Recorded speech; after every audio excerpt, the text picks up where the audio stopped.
ஆண்டவராய் இயேசு கிறிஸ்துவின் நாமத்தினாலே உங்கள் யாவருக்கும் அன்பான வாழ்த்துக்கள். இந்த ஞாயிற்றுக்கிழமையிலே கர்த்தர் நமக்கு கொடுக்கிற வார்த்தை சங்கீத புஸ்தகத்திலே 127வது அதிகாரத்திலே 1வது வசனம். கர்த்தர் வீட்டை கட்டாராகில் அதை கட்டுகிற பிரயாசம் விருதா, ஆண்டவருக்கு மகிமை உண்டாவதாக. பாருங்க, வீடு கட்ட வேண்டும் என்று சொன்னால் நமக்கு எல்லாருக்கும் தெரியும் வீடு எப்படி கட்டப்பட வேண்டும் என்று சொல்லி.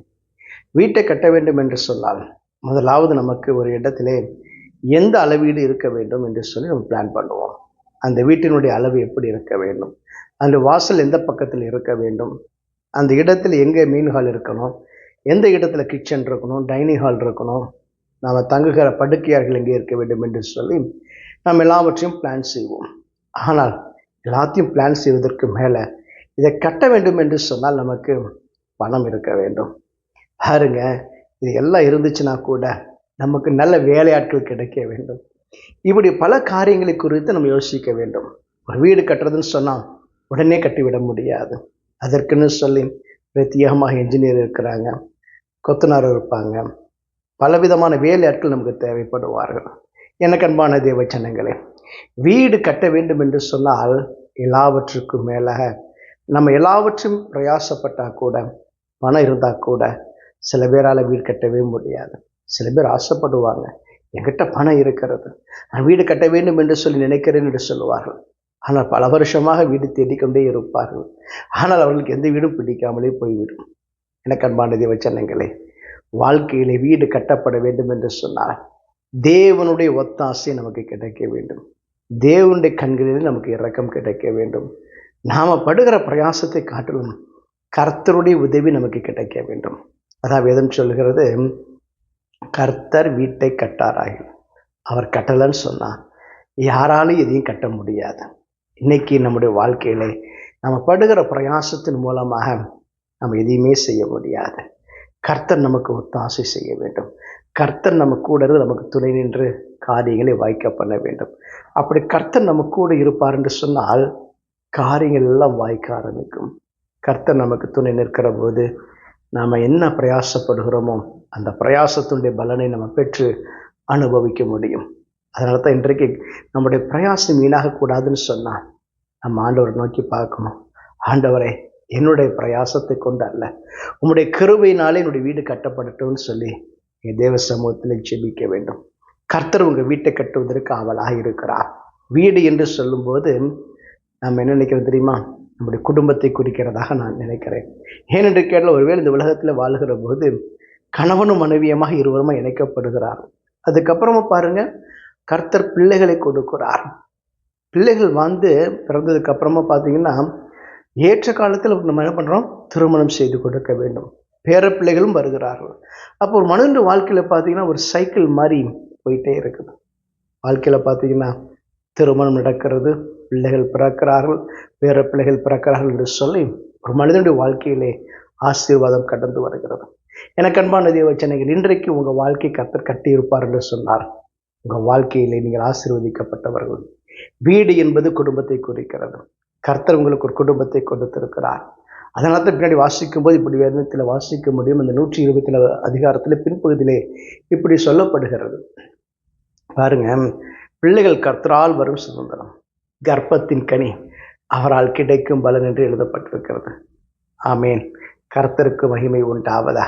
பாருங்க, பிள்ளைகள் என்பது கர்த்தர் நமக்கு கொடுத்திருக்கிற சுதந்திரம், ஆசீர்வாதம். அந்த இடத்துல வேதம் அப்படித்தான் சொல்லு, கர்ப்பத்தின் கனி அவரால் கொடுக்கப்படுகிற ஈவு, கிஃப்ட்னு சொல்லப்படுகிறது. இன்றைக்கு உங்களுக்கு குழந்தைகள் இருப்பார் என்று சொன்னார், பிள்ளைகள் இருப்பார் என்று சொன்னார், கர்த்தர் உங்கள் பிள்ளைகளை ஆசீர்வதிக்க விரும்புகிறார். அது தேவனாக கர்த்தர் உங்களுக்கு கொடுத்திருக்கிற ஆசீர்வாதம், சுதந்திரம். அன்பான தேவ ஜனங்களே, இன்றைக்கும் கூட கர்த்தர் உங்கள் வீட்டை கட்டுகிற தேவனாக இருக்கிறார். உங்கள் வாழ்வை கட்டி எழுப்புகிற ஆண்டவராக இருக்கிறார். சில பேருடைய வாழ்க்கையில் பாருங்களேன், வீடுகள் என்பது குடும்பத்தை குடைக்கிறது. சில பேருடைய குடும்பங்கள் உடைந்து போயிருக்கிறது, பிரிந்திருக்கிறார்கள், தன்னந்தனியாய் வாழ்ந்து கொண்டிருக்கிறார்கள். எனக்கு அன்பான தேவ ஜனங்களே, வீட்டை ஒழுங்குபடுத்துகிற கர்த்தர், வீட்டை சீர்படுத்துகிற கர்த்தர் இன்றைக்கு உங்கள் வாழ்க்கையில் வந்திருக்கிறார். அவரிடத்தில் இந்த பொறுப்பை ஒப்புக் கொடுங்க. வேதத்தில் வாசிக்கிற போது வேதம் எப்படி சொல்லுகிறது, நான் விழுந்து போன தாவீதின் கூடாரத்தை நான் திரும்ப எடுப்பித்தேன், அதன் திறப்புகளை அடைத்து அதில் பழுதானவைகளை சீர்படுத்தி பூர்வ நாட்கள் இருந்தது போல் அதை ஸ்தாபிப்பேன் என்று சொல்கிறார். ஒருவேளை உங்கள் வீட்டு என்கிற கூடாரம் விழுந்து போய் கிடக்கிறதா, உடைக்கப்பட்டு இருக்கிறதா, உங்கள் வாழ்க்கை உடைக்கப்பட்டு இருக்கிறதா? இன்றைக்கும் கூட ஆண்டவரே என்னுடைய வாழ்க்கை மறுபடியும் கட்டப்படாதா என்று சொல்லி இயங்கிக் கொண்டு இருக்கிறீர்களா? கர்த்தர் உங்களுக்கு உதவி செய்வார். இன்றைக்கும் கூட அந்த விழுந்து போன தாவீதின் கூடாரத்தை கர்த்தர் மறுபடியும் எடுப்பித்து கட்டினார். அதன் திறப்புகள் எல்லாவற்றையும் அடைத்தார். திறப்புகள் என்பது சத்துரு உள்ளே நுழைவதற்கான வழிகள். அந்த வழிகள் எல்லாவற்றையும் கர்த்தர் இன்றைக்கு அடைக்கிறார். சீர்படுத்துகிற ஆண்டவர். உங்கள் வாழ்க்கையிலே உங்களிடத்திலே தான் குறைகள் இருக்கும் என்று சொன்னார். அதை ஒழுங்குபடுத்துகிற தேவன், சரி செய்கிற ஆண்டவர். எனக்கு அன்பான தேவஜனங்களே, அந்த கூடாரம் எப்படி மறுபடியும் எழுப்பி கட்டப்பட்டதோ, பூர்வ நாட்கள் இருந்தது போல் அது ஆசீர்வாதம் மாறும்படியாய் உங்கள் வாழ்வை மறுபடியும் கட்டி எழுப்புகிறவராக இருக்கிறார். வேதம் சொல்லுகிறது, கர்த்தர் நகரத்தை காவாராக, காவலாளர் விழித்திருக்கிறது விருதா. ஆம், எனக்கு அன்பான தேவஜனங்களே, கர்த்தர் பாதுகாப்பை கொடுக்கிற தேவன். கர்த்தர் நம்மை சூழ நின்று பாதுகாக்கிற தேவன். நமக்கு அரணும் கோட்டையுமாக இருக்கிற ஆண்டவர். இந்த இடத்துல வேதம் அதைத்தான் சொல்லுகிறது. ஒருவேளை காவலாளர்கள் என்ன தெரியுமா செய்வாங்களாம்? இரவு முழுவதும் விழித்திருப்பார்கள். பாருங்க, ராம் முழுவதும் விழித்திருந்து அரணை நின்று யாராலும் எதிரிகள் வருகிறார்கள் என்று சொல்லி பார்த்து கொண்டே இருப்பார்களாம். ஆனால் அவர் தூங்கிவிட்டார்கள் என்று சொன்னார் ஒன்றுமே செய்ய முடியாது. எதிரிகள் திடீரென்று உள்ளே புகுந்து விட்டார்கள் என்று சொன்னார் மிகப்பெரிய பிரச்சனை வந்துவிடும், மிகப்பெரிய குழப்பம் வந்துவிடும். ஆனால் கர்த்தர் நமக்கு பாதுகாப்பை தருகிறார். அதான் வேதம் சொல்லுகிறது, காவலாளர்கள் விழித்திருக்கிறது வேதான். ஒருவேளை விழிச்சுக்கிட்டே இருந்தா கூட கர்த்தர் உங்களுக்கு உதவி செய்யவில்லை என்று சொன்னார், கர்த்தர் உங்களுக்கு பாதுகாப்பை கொடுக்கவில்லை என்று சொன்னார், சத்துருக்கள் நுழைந்து விடக்கூடும். ஆனால் எனக்கு அன்பான தேவஜனங்களே, உங்களுக்கு கர்த்தர் அழகான நித்திரையை கொடுக்க விரும்புகிறார், சுகமான நித்திரையை கொடுக்க விரும்புகிறார். சத்துருடைய போராட்டத்துங்களுக்கு விலக்கி நீங்கள் சமாதானமாய் வாழ்வதற்கு உதவி செய்கிறார். அதனால தான் அந்த வசனத்தில் அடுத்த பகுதி அப்படித்தான் சொல்லப்பட்டிருக்கிறது. அதிகாலையிலே நீங்கள் விழித்து கொண்டு வருத்தத்தின் அப்பத்தை சாப்பிடுகிறதும் விருதா.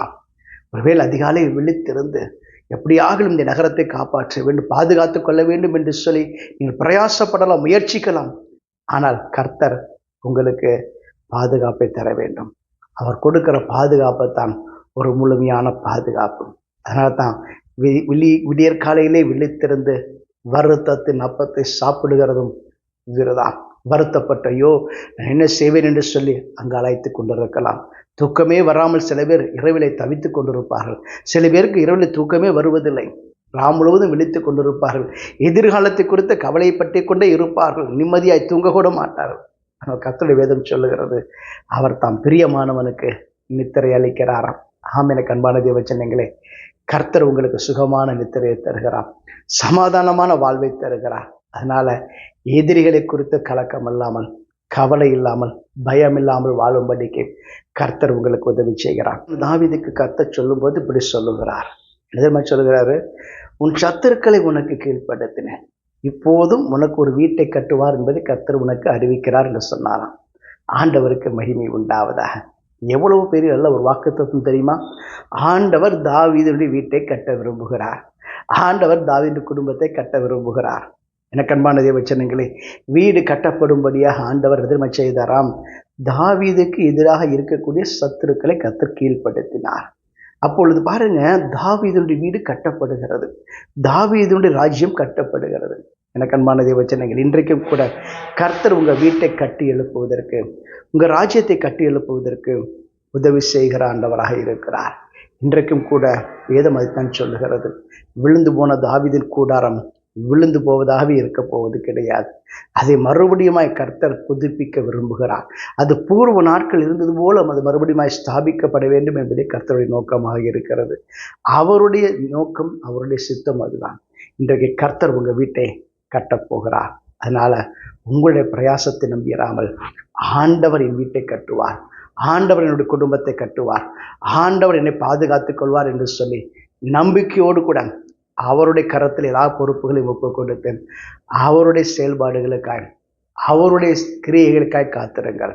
கர்த்தர் உங்கள் வாழ்க்கையிலே அற்புதம் செய்வார். தேவன் தாமே உங்களை ஆசீர்வதிப்பார். நான் ஜெபம் செய்வோம்.